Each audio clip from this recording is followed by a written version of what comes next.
오늘도 하나님 말씀을 듣고 깨닫고 그대로 살기를 소망하는 우리의 삶 속에 하나님의 크신 은혜와 능력의 역사가 이루어질 줄로 믿습니다. 여러분 한번 생각해 보십시오.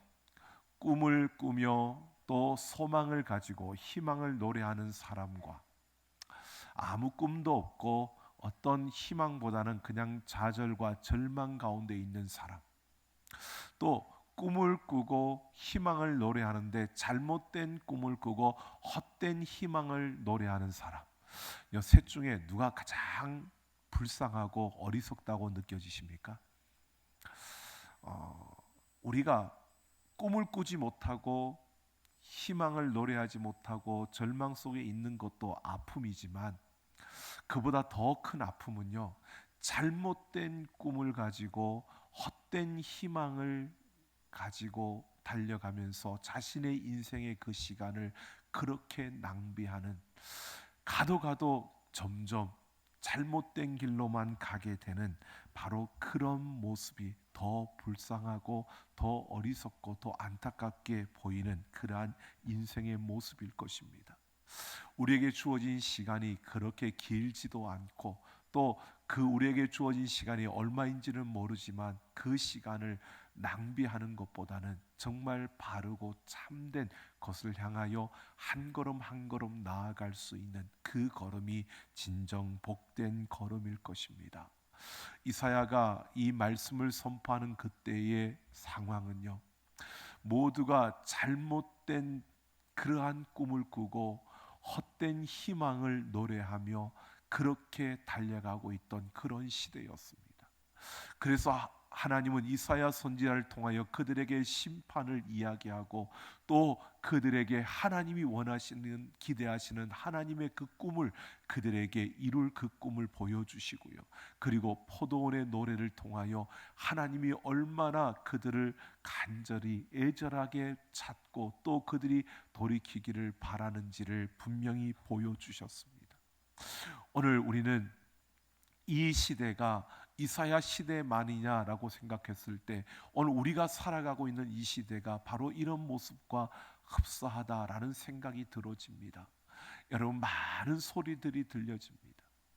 무엇이 참된 것인지 분별하기가 어려운 그런 시대가 되었고요, 수많은 소리들이 들려지면서 우리가 이게 옳은 거야 라고 하는데도 불구하고 그 여러 소리들을 듣다 보면 우리는 이게 진짜 맞는지, 이게 진짜 내가 바르게 가고 있는지, 내가 걷는 그 길이 바른 길인지조차 제대로 분별할 수 없는 바로 그런 시대에 우리가 서 있습니다.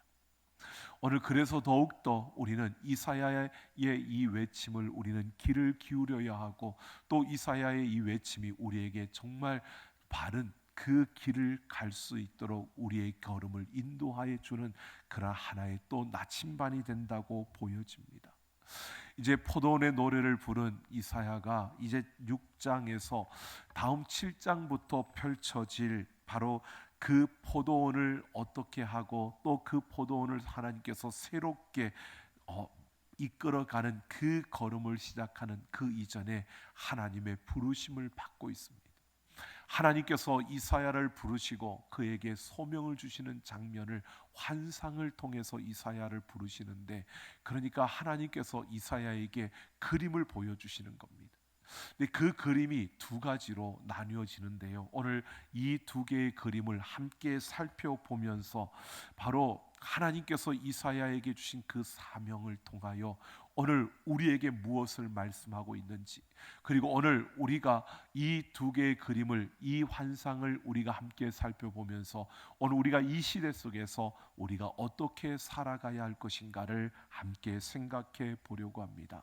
오늘 1절 말씀을 보면 이사야는 우시야 왕이 죽던 해에 그 환상을 보았다라고 합니다. 우시야 왕이 죽던 해는 BC 740년입니다. 우시야 왕은 역대하 26장을 보면 어떤 왕이었냐면 16살에 왕이 되었습니다. 그리고 52년 동안을 통치했습니다.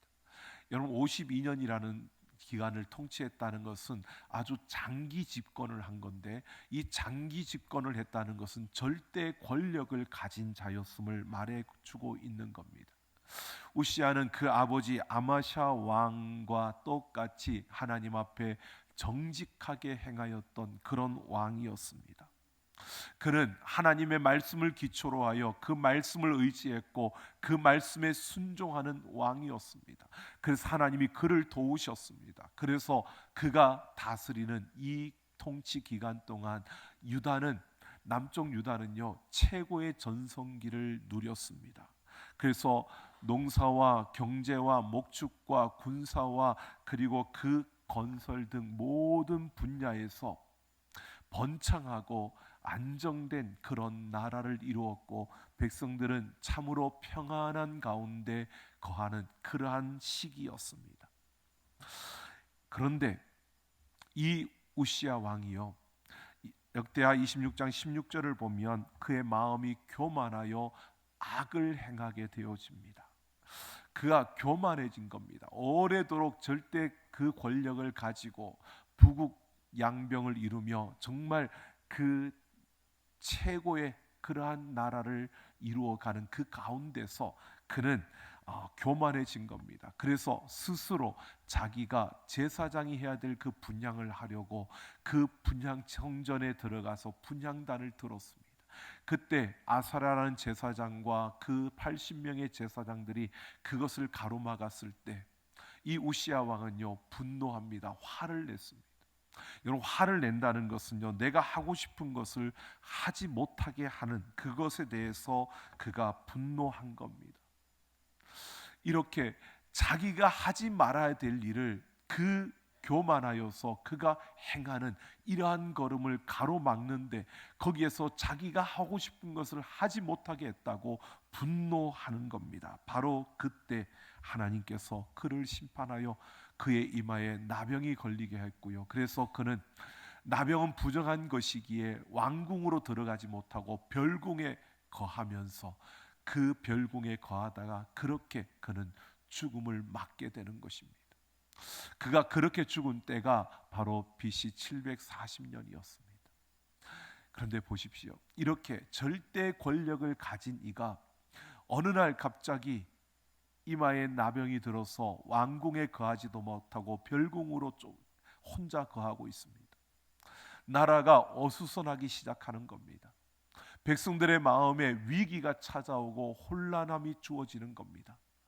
이렇게 잘하던 왕이 갑자기 왜 저렇게 된 거야? 모두가 어수선하고 그 모든 소문들이 떠돌 때, 여러분, 그뿐만이 아니라 그 주변 나라들이요, 이 우시야 왕이 절대 권력으로 강한 힘을 가지고 있었기 때문에, 하나님이 그를 도우셨기 때문에 다른 나라들이 조공을 바치면서 그렇게 있었는데, 이제 그가 병이 들었고 그가 힘을 잃어가는 이런 상황이 되니까 주변 나라들이 이제 조공을 바치는 게 아니라 오히려 이 유다를 침공하려고 하는 이런 상황이 되어진 겁니다.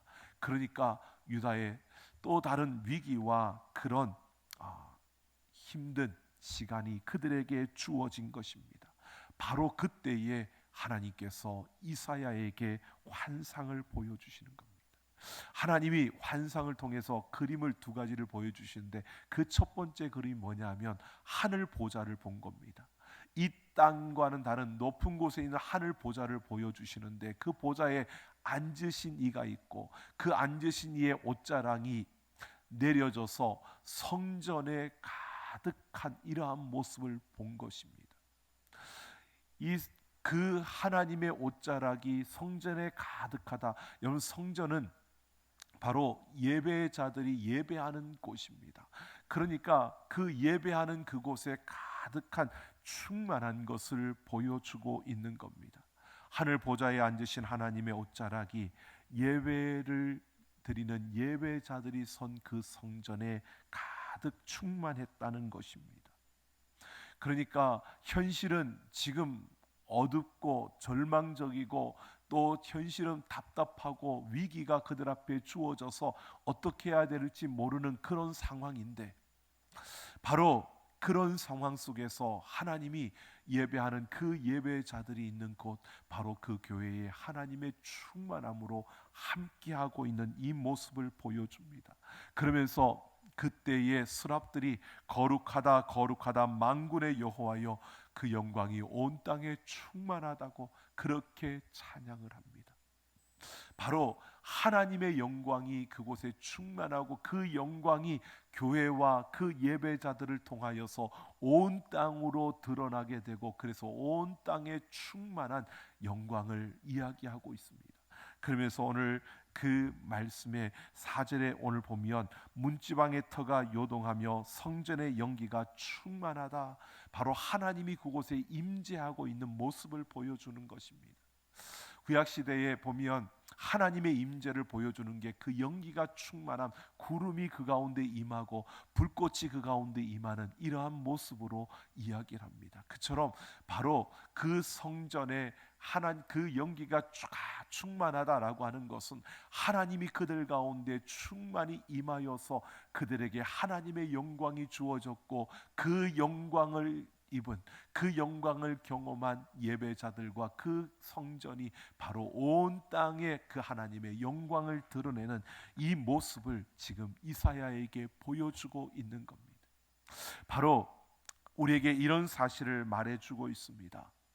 하나님께서 이사야에게 이 첫 번째 환상을 통하여서 무엇보다도 하나님의 임재하심과 하나님의 그 충만함을 통하여서 바로 그 성전, 하나님이 세우신 교회와 그리고 그 교회 안에 들어선 예배를 드리는 예배자들에게 하나님의 그 영광이 임할 것이고, 그 영광을 경험한 그들이 온 땅으로 나아가 그 영광을 드러낼 때 하나님의 그 영광이 온 땅에 충만한 역사를 보여주고 있는 겁니다.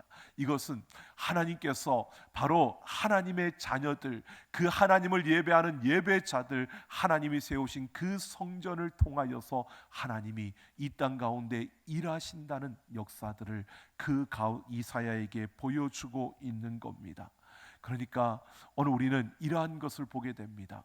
여러분, 우리는 하나님을 사랑하고 하나님의 말씀을 우리가 붙들고 그 말씀에 순종한다는 것은 다른 것이 아니라, 우리가 하나님의 영광이 임하는 그 예배 가운데서는 예배자로 서야 하고요, 예배자로서 우리가 그 하나님 앞에 온전히 예배하는 그 하나님을 사모하는 그 자리에 우리가 나아가야 한다는 사실을, 그럴 때 우리에게 충만한 영광이, 하나님의 영광이 충만하게 우리에게 주어지고, 그리고 우리를 통해서 하나님이 일하시는 놀라운 일들이 일어나게 된다는 것입니다.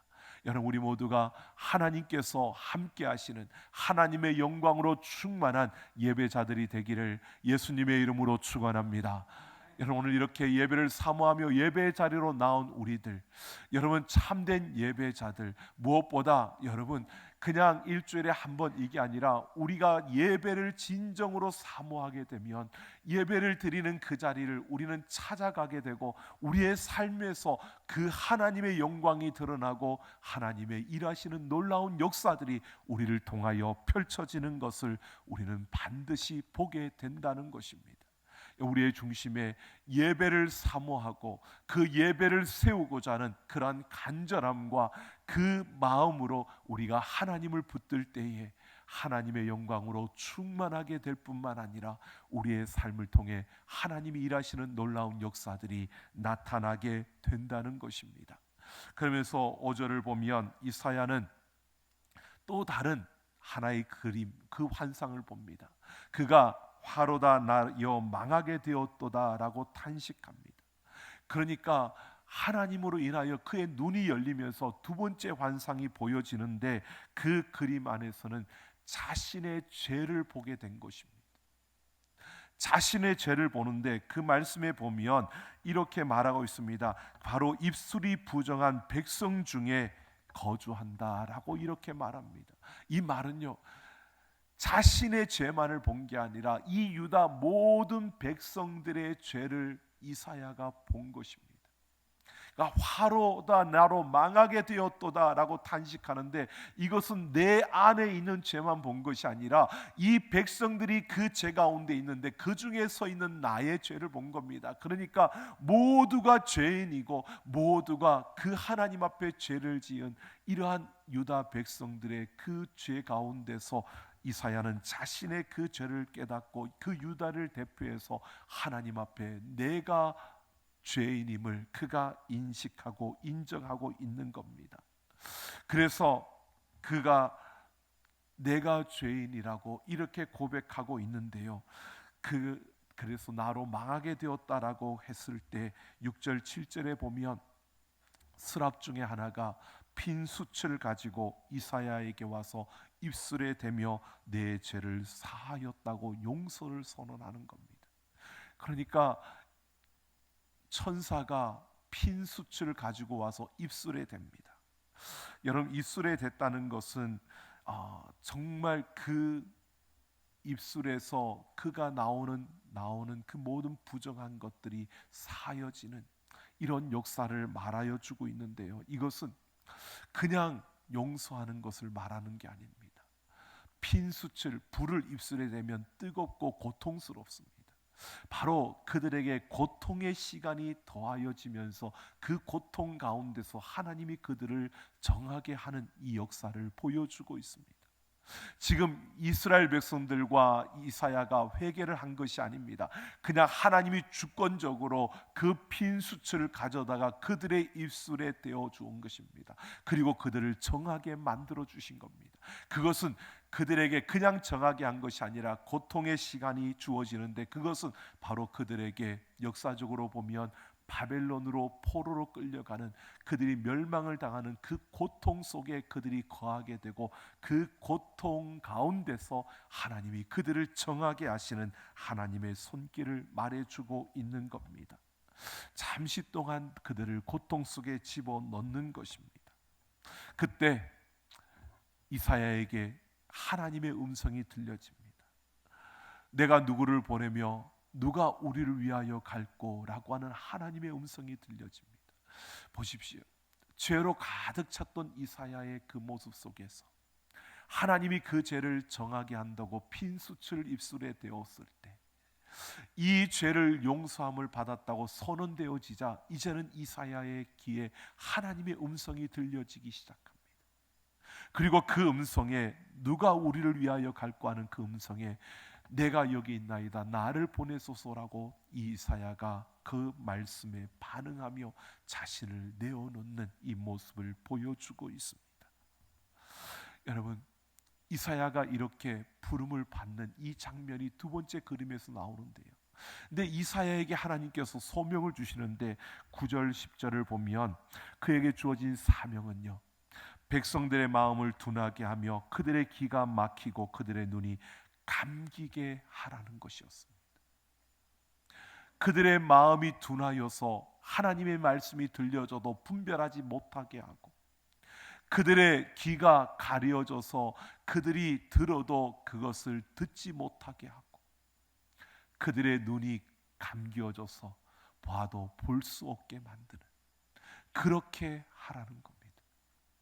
이것은 하나님께서 이스라엘 백성들을 이제 용서하지 않겠다 이렇게 말하고 있는 것이 아닙니다.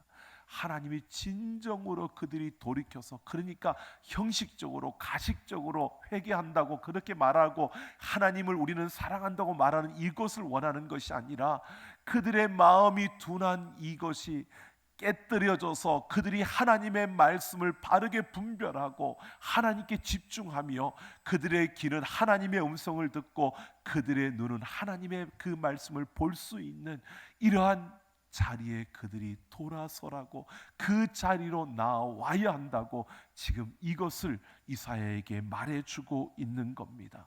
그러니까 그들이 하나님 앞에서 잘못된 모든 것들을 회개하고 돌이켜서 그들의 그 무디어진 가슴이 다시 활발하게 하나님의 말씀 앞에서 깨끗하여지고, 그래서 그 둔하여진 그 마음에 다시 하나님의 말씀을 분별할 수 있는 그들의 귀가 하나님의 음성을 들을 수 있고 그들의 눈이 하나님의 말씀을 볼 수 있는 그런 자리에 서야 한다는 것입니다. 근데 하나님은 이스라엘 백성들에게 말하고 있는 겁니다. 너희들의 피상적인 그러한 거짓된 회개를 하나님은 원치 않는다는 겁니다. 너희가 그 고통 속에 빠질 때 너희가 왜 그 고통 속에 빠지게 되었는지를 보고 그 왜 그런 아픔 속에 있는지를 보고 빨리 그 잘못된 길에서 돌이키고 돌아서야 한다는 것을 이사야에게 이렇게 보여주고 있는 겁니다. 여러분, 그러니까 이들은 하나님과 하나님의 말씀을 버린 겁니다. 그래서 그들의 마음이 무디어진 겁니다. 그들의 마음이 정말 그 하나님의 말씀을 바르게 분별하지 못하는 이런 둔한 모습을 가지고 있는 겁니다. 그들은 하나님과 하나님의 말씀에 집중하지 않기 때문에 하나님의 말씀을 들을 수가 없었습니다. 그들은 하나님의 말씀과 하나님께 집중하지 않으니까 그들은 하나님의 말씀을 볼 수도 없는 겁니다. 하나님은 이러한 그들에게 너희가 고통 속에서 정하게 되어진다고 말하고 있는 겁니다. 결국 너희가 그 고통 속에서 무엇이 잘못되었는지를 보고 잘못된 그 길에서 돌이킬 수 있어야 한다는 겁니다. 여러분, 역사적으로 보십시오. 유다가 바벨론에게 정복을 당합니다. 그런데 그냥 단번에 정복을 당한 게 아닙니다. 3번에 걸쳐서 정복을 당하고 포로로 끌려갑니다. 3번에 걸쳐서 포로로 끌려가는데 첫 번째에는 다니엘을 비롯한 그 왕족과 귀족들을 잡아갔고요. 두 번째는 각종 기술자들과 그런 군인들, 기능공들을 잡아갔습니다. 그리고 세 번째는 종교인들을 잡아갔습니다. 종교 지도자들을 잡아갔습니다. 여러분, 이 1차에서 3차까지 걸린 그 시간이 얼마인지 아십니까? 20년입니다. 여러분, 유다가 한순간에 무너진 게 아닙니다. 20년이라는 시간 속에서 1차, 2차, 3차에 걸쳐서 이렇게 무너졌습니다. 여러분, 왜 하나님께서 20년이라는 시간 동안 한 번이 아니라 1차, 2차, 3차에 걸쳐서 바벨론에 의해서 포로로 끌려가게 했을까요? 하나님은 계속 그들에게 기회를 주고 있는 겁니다. 너희가 하나님과 하나님의 말씀을 버린 결과가 지금 너희에게 이런 고통과 아픔을 주니까 너희가 하나님께로 돌이키라고, 다시 하나님을 바라보고 그 하나님을 붙들고 그 하나님의 말씀에 집중하라고, 너희가 회개하고 돌이켜서 그 하나님의 말씀을 붙들어야 살 수 있다고 그들에게 끊임없이 하나님이 말씀하시며 기회를 주신 겁니다. 그런데 그들은 자신들 앞에 주어진 그 현실의 아픔만 생각하는 겁니다. 지금 나에게 주어지는 이 고통만 생각하는 겁니다. 지금 내 앞에 있는 이 문제만 생각하는 겁니다. 그러니까 문제만, 고통만, 아픔만 보니까 하나님과 그 말씀에 집중하지 못하고 결국 그들은 하나님이 주신 그 기회 속에서 돌이키지 못하는 겁니다. 여러분, 지금 이사야를 통해서 하나님께서 이사야에게 이 환상, 이 두 가지의 그림을 보여주시는 이유는 다른 것이 아닙니다. 이 백성이 하나님과 하나님의 말씀을 버렸고 그래서 이들은 고통 속에 들어가게 될 것이고 그 가운데서 하나님이 정하게 만들 것이다. 그런데 이 모든 것이 돌이켜지고 바르게 되어지는 것은 다른 것이 아니라 하나님이 충만히 그들 가운데 임하기를 원하신다는 겁니다.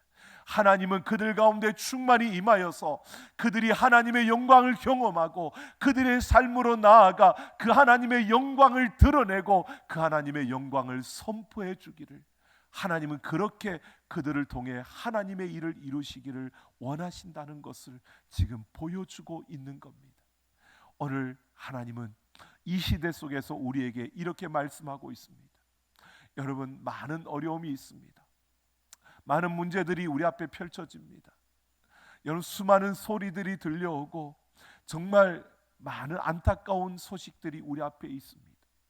여러분, 그러나 그 너머에 우리와 함께 하시며 우리를 통해 일하실 그 하나님, 그 하나님과 하나님의 말씀에 집중하며 여러분, 우리가 그 하나님을 붙들 때에 여러분, 그 하나님을 사모하며 그 예배의 자리에 우리가 서며 그 하나님을 예배하는 그 자리에 우리가 나아갈 때 하나님께서 우리 가운데 충만히 임하여 주시고 우리에게 하나님의 영광을 경험하게 하시며 우리를 세상으로 나아갔을 때 그냥 두지 아니하시고 우리를 통해 일하시는 하나님의 역사들이, 그 열매들이 우리의 삶에 맺혀지고 우리로 하여금 하나님의 영광이 드러나게 하신다는 것입니다. 여러분, 우리 모두가 하나님과 그 말씀에 집중하며 우리가 하나님 앞에 서는 예배자로 하나님을 온전히 예배하는 그 예배의 자리에 서는 우리의 삶이 되어서 여러분, 우리가 하나님의 영광을 경험하며 그 영광을 드러내는 자들이 되시기를 예수님의 이름으로 축원합니다. 다니엘서 9장을 보면요, 이 다니엘이 포로 생활을 하다가 예레미야의 글을 읽습니다. 그러다가 그 글 중에 70년이 되어져 차면 포로 생활이 끝나는 이 말씀을 읽고 그가 그 말씀에 깨달음이 주어졌습니다. 그래서 그가 계산을 해보니까 이제 70년이 거의 다 찬 그런 때가 되어진 것입니다. 여러분, 한번 생각해 보십시오. 우리가 만약에 다니엘처럼 포로 생활을 하다가 그 어떤 글을 보니까 그 글을 읽다가 이제 내가 포로 생활할 날이 얼마 남지 않았다는 것을 깨닫고 보게 되었다면 여러분 어떨까요? 저 같으면 마음이 굉장히 기뻤을 겁니다. 너무 기뻐서 이 좋은 소식을 나 혼자만 가지고 있을 수가 없어서 다른 친구들에게 이 소식을 이야기할 겁니다. 이제 하나님이 작정하신 그 선지자의 말에 의하면 이제 70년이 거의 다 됐다. 이제 우리가 포로에서 풀려나고 우리 고국으로 돌아갈 때가 되었다라고 외칠 겁니다. 그런데요, 여러분 보십시오. 다니엘은 그렇게 하지 않았습니다. 기뻐하며 이것을 다른 사람들한테 이야기한 게 아니고요, 그는 금식하며 베옷을 입고 죄를 덮어쓰고 하나님 앞에서 우리가 범죄하였습니다. 우리가 악을 행하였습니다. 우리가 반역하였습니다. 우리가 주의 법도와 규례를 떠났습니다라고 회개하는 겁니다. 내가가 아니라 그는 그 민족의 모든, 그 선조들의 모든 죄악을 끌어안고 하나님 앞에서 우리가 죄를 범했습니다. 우리가 악을 행했습니다. 우리가 법을 어겼고 우리가 규례를 어겼습니다. 하나님, 우리를 용서해 달라고 회개하는 겁니다. 그러니까 다니엘은요, 그 말씀 속에서 그것을 보면서 우리 백성이, 우리 선조들이 하나님과 그 말씀을 버렸기 때문에 우리가 이 고통 속에 빠졌고 이 고통에서 벗어날 수 있는 길은 하나님과 그 말씀으로 돌아가서 그 하나님으로 충만함을 입는 것밖에 없다는 것을 다니엘은 깨달은 겁니다. 그러니까 기뻐하기보다는 그는 무엇보다 하나님 앞에 우리가 죄를 범하였노라고, 우리가 악을 행하였노라고, 우리가 그 하나님의 말씀과 그 법을 어겼노라고 그렇게 회개하며 그 하나님 앞에서 우리를 용서해 달라고 그렇게 구하고 있는 겁니다. 바로 다니엘은요, 하나님과 그 말씀 가운데 주어지는 그 충만함 가운데 들어가야 이 모든 것이 우리에게 이루어지는 것을 보았고, 그래서 그는 기뻐하는 것보다 먼저 자신과 그 선조들의 죄를 하나님 앞에 자복하며 그 하나님을 붙들고 그 말씀 앞에 서는 모습을 보여주고 있는 겁니다. 여러분, 우리가 하나님의 영광을 경험하고 하나님의 임재하심 가운데 서는 예배자가 된다는 것은요, 우리가 우리의 죄를 돌아보며 그 십자가 앞에서 그 십자가의 그 은혜를 입은 자로서 우리는 항상 하나님의 백성다운 모습으로, 우리가 예배자다운 모습으로 서가기 위해 우리 자신을 살피고 우리의 모습을 살피며 우리의 입술을 살피는 이러한 모습으로 서는 것입니다. 여러분, 하나님 앞에 우리가 기쁨으로 나올 수 있는 것은 예수 그리스도의 그 십자가 때문입니다. 그 덕분에 우리는 하나님의 자녀로 섰습니다. 그래서 우리는 매일 그 십자가 앞에서 우리의 모습을 돌아봐야 합니다. 조금이라도 방심하면 교만해질 수밖에 없는 우리들, 조금만 내버려 두면, 조금만 잘 되면 금방 거만해질 수밖에 없는 우리들의 모습을 돌아보며 그 하나님 앞에서 그 말씀을 붙들고 그 하나님께 집중하며 그 하나님의 그 영광으로 충만한 가운데 살아가는 우리 모두가 되기를 예수님의 이름으로 축원합니다. 우화 작가인 이솝은 노예 출신이었습니다.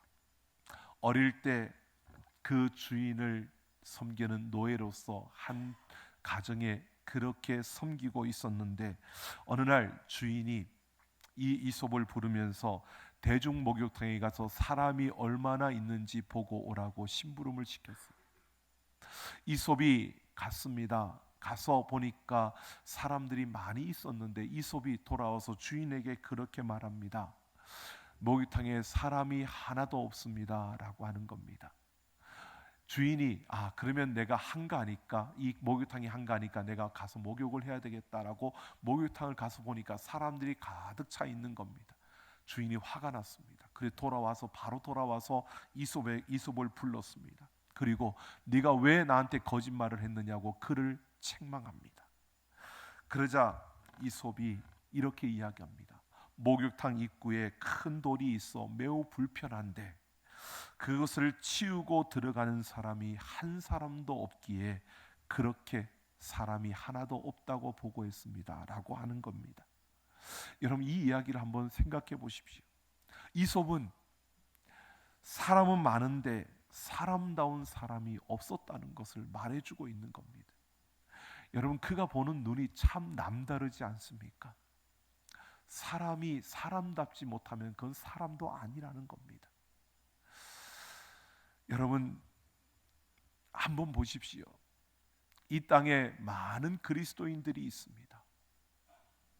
정말 하나님과 하나님의 말씀에 집중하며 살아가는 그리스도인, 그리스도인다운 그리스도인은 얼마나 될까요? 여러분, 이솝의 눈으로 한번 보십시오. 그리스도인은 몇 명이나 될까요? 아니, 그 이솝의 눈으로 우리 자신을 한번 보십시오. 나는 진정 그리스도인인가? 나는 진정 하나님을 예배하는 예배자인가? 나는 정말 하나님을 예배하는 예배의 자리를 사모하며 그 예배의 자리에 나아가려고 발버둥 치면서 예배라는 예배에 모두 참여하며 그 하나님을 붙들고 그 하나님의 말씀을 붙들려는 그런 진정한 예배자인가? 여러분, 우리는 왜 나는 하나님 앞에 예배하는데 하나님이 나에게 영광으로 나에게 보여주지 않고, 하나님이 나에게 충만히 임하지 않고, 하나님 내 삶에는 그런 하나님의 역사들이 일어나지 않고, 하나님이 일하시는 것들이 보여지지 않고, 여러분, 그렇게만 말하는 게 아니라 내가 진정 하나님을 예배하는 예배자인지, 내가 정말 예배를 사모하며 그 예배의 자리에 나아가기 위해서 다른 어떠한 것들을 끊어버리고 예배의 자리로 달려가고 있는지. 오전에만 예배 드리면 되지 오후에 또 드려야 돼? 뭐 주일날만 드리면 되지 꼭 수요일 또 드려야 돼? 금요일날 또 나가야 돼? 우리나라에는 예배가 너무 많어. 여러분, 정말 많은 소리들이 들려지는데 그 소리들 가운데서 여러분 한번 기울여 보십시오. 우리가 율법적으로 꼭 모든 예배에 다 도장을 찍어야 나는 예배자다, 이걸 말하는 게 아닙니다. 정말 내가 하나님을 예배하는 예배자로서 예배를 사모한다면 우리는 어떤 모습이어야 할까? 하나님과 하나님의 말씀에 집중하고 그 하나님의 말씀으로 내가 살아가려고 그렇게 발버둥치는 그러한 하나님의 충만함을 내가 경험했다면 오늘 우리는 어떤 모습이어야 할까? 여러분, 우리의 모든 걸음 속에서요, 우리의 삶의 자리에서 우리가 그냥 무늬만 그리스도인이 아니고 형태만 그리스도인이 아니고 참된 예배자로 그 하나님과 하나님의 말씀에 집중하여 하나님의 영광으로 충만한 그러한 그리스도인, 그래서 우리의 삶의 자리에서 하나님의 영광을 드러내며 하나님이 일하시는 놀라운 일들을 우리의 삶을 통해서 드러낼 수 있는 그런 참된 예배자, 그런 그리스도인들이 되기를 예수님의 이름으로 축원합니다.